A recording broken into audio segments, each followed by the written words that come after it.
எவ்வளோ நேரமாக கரண்ட் இல்லை? எப்போ போச்சு? 4 மணி கரண்ட்டு போச்சா? இப்போ வரையும் வரலையா? ட்ரீட்மெண்ட்லாம் பண்ணுறாங்களா?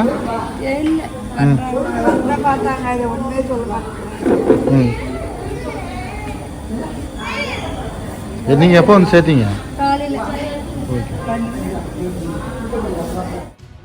கடலூரில் உள்ள மாவட்ட அரசு தலைமை மருத்துவமனையில் திடீரென மின் விநியோகம் தடைபட்ட நிலையில் செல்போன் டார்ச் வெளிச்சத்தில் நோயாளிகளுக்கு செவிலியர்கள் சிகிச்சை அளித்தனர்.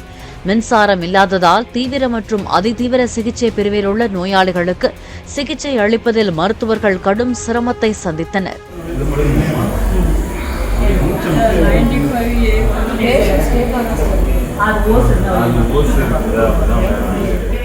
தரைத்தளம் வழியாக செல்லும் வயர் துண்டிக்கப்பட்டதால் 4 மணி நேரமாக மின்சாரம் தடைபட்டதாகவும் அதனை சரி செய்த பிறகு நிலைமை சீரானதாகவும் மருத்துவமனை அதிகாரிகள் தெரிவித்துள்ளனர்.